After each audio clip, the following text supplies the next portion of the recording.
Ya, selamat malam. Di sini kami akan mempresentasikan hasil kerja kelompok kami. Kami dari kelompok 8 akan mempresentasikan tentang bahasa pada penelitian kualitatif. Kelompok kami terdiri dari saya sendiri, Oktomenu Kurnia Esa, terus dua lagi ada Krista dan Lee Hansen. Yang pertama, tentang bahasa pada penelitian kualitatif, di mana bahasa tentu sangat penting bagi penelitian, yang mana bahasa itu sendiri digunakan dalam wawancara terhadap para narasumber, sehingga pertanyaan dan jawaban yang dilontarkan haruslah sesuai dengan bahasa yang tepat dan benar. Bagi penelitian sosial, bahasa yang kita tanyakan kepada orang-orang dalam sebuah wawancara atau melalui pertanyaan-pertanyaan yang akan dijawab. Memahami kategori bahasa sudah menjadi komponen penting dalam penelitian yang melibatkan observasi partisipan, karena mengetahui bagaimana kata-kata digunakan dan makna-makna dari istilah-istilah khusus dalam dialek atau sebuah dialog yang sering dipandang penting terhadap apresiasi dari bagaimana dunia sosial itu dipelajari dan dilihat oleh masyarakat. Kemudian analisis percakapan. Di sini analisis percakapan adalah sebuah analisa yang terperinci dari sebuah percakapan dalam interaksi yang terjadi dalam wawancara kualitatif. Analisa tersebut akan mengungkap struktur pokok dari sebuah percakapan yang menghasilkan interpretasi bagi sang peneliti. Yang intinya, percakapan tersebut akan memunculkan analisa-analisa yang dapat ditangkap atau diperoleh langsung oleh si peneliti. Kemudian, di sini ada asumsi-asumsi analisis percakapan. Yang pertama ada percakapan yang tersusun, yang kedua ada percakapan di luar konteks, yang ketiga ada analisa berdasarkan data. Yang pertama, asumsi pertama adalah percakapan yang tersusun, di mana pembicaraan atau percakapan dalam sebuah wawancara tersebut terdiri dari pola-pola yang beragam, yang terstruktur, di mana partisipan tersebut secara tidak langsung sadar terhadap peraturan-peraturan yang mendukung pola-pola dalam wawancara tersebut. Kemudian yang kedua ada percakapan di luar konteks, di mana percakapan tersebut dapat dilihatkan dalam pembicaraan dan begitu pembicaraan atau percakapan harus dianalisis dalam hal konteksnya. Artinya kita harus memahami apa yang orang katakan dalam hal pembicaraan yang telah mendahuluinya, dan oleh karena itu pembicaraan dipandang sebagai rentetan penampilan yang terpola. Kemudian yang ketiga analisa berdasarkan data. Penganalisis percakapan menghindari skema teoritis yang sebelumnya dan malah berargumen bahwa ciri-ciri dari percakapan dan dari hal yang konstitutif atau berdasarkan undang-undang yang berlaku dalam penelitian kualitatif dari aturan sosial di setiap hal-hal yang empiris berimbas di luar data. Kemudian ada transkripsi dan perhatian pada detail. Di sini seperti tiga asumsi di atas yang berhubungan dan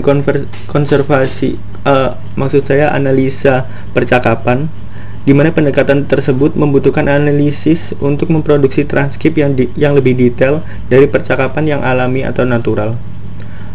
Analisis ini menunjukkan bagaimana perhatian terhadap detail yang lebih baik pada komposisi yang penting dari kerja analisis percakapan. Jeda-jeda dan penekanan-penekanan tidak dianggap sebagai sesuatu yang kebetulan atau sesuatu yang sedikit signifikan dalam hal apa yang pembicara coba ingin dicapai. Malahan, mereka adalah bagian dari detail yang khusus dari interaksi yang tidak dapat diabaikan sebagai sesuatu yang tidak signifikan. Kemudian yang selanjutnya ada beberapa alat dasar pada analisis percakapan. Yang pertama ada pengambilan giliran. Di sini adalah alat penting yang dikhususkan dari analisis percakapan, karena hal itu menggambarkan bahwa percakapan tergantung dari kode-kode yang dibagikan. Jika kode-kode tersebut tidak ada, maka akan ada peralihan yang halus dalam sebuah percakapan tersebut, dan kata lain, harus ada kode-kode yang menunjukkan akhiran dari sebuah ungkapan. Kemudian yang kedua ada pasangan yang berbatasan ataupun berdekatan.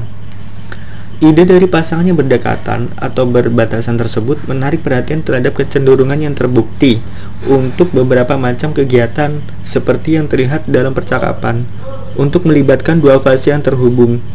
Sebuah pertanyaan diikuti oleh jawaban, sebuah undangan diikuti oleh respon, penerimaan atau penolakan, atau sebuah sapaan yang diikuti oleh sapaan balik.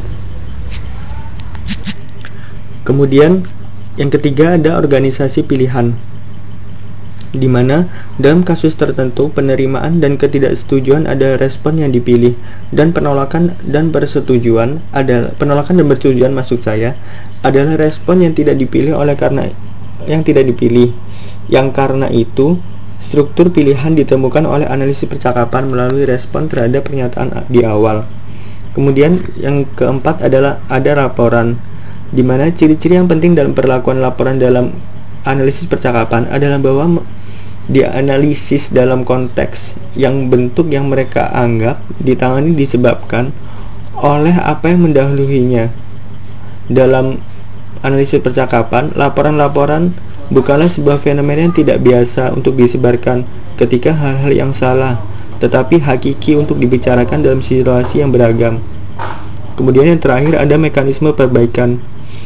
Di sini, Silverman mencatat beberapa mekanisme perbaikan, seperti ketika seseorang memulai pembicaraan sebelum orang lain selesai bicara, kemudian pembicaraan yang awal menghentikan pembicaraannya sebelumnya, kemudian ketika transfer giliran tidak terjadi pada sebuah poin yang tepat, misal ketika seseorang tidak merespon sebuah pertanyaan, kemudian si pembicara boleh berbicara kembali.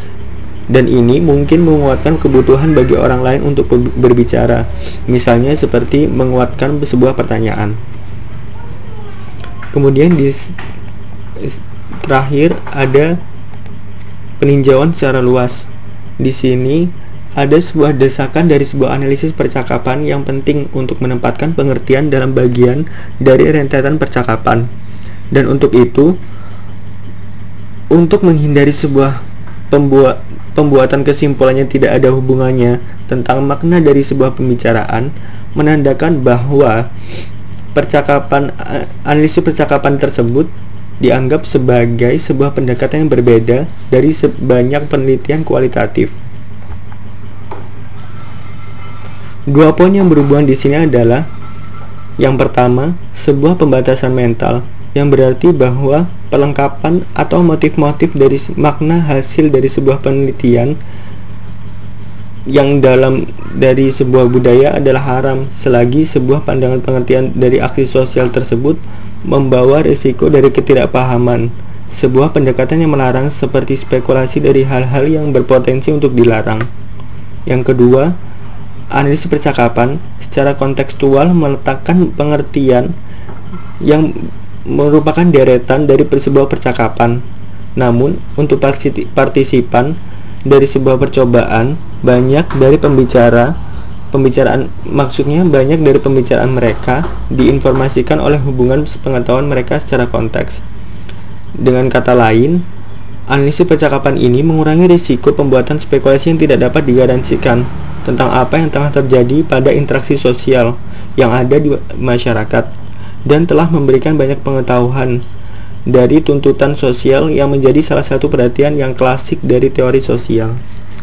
Sekian yang dapat saya presentasikan, kemudian akan dilanjutkan oleh Krista. Terima kasih.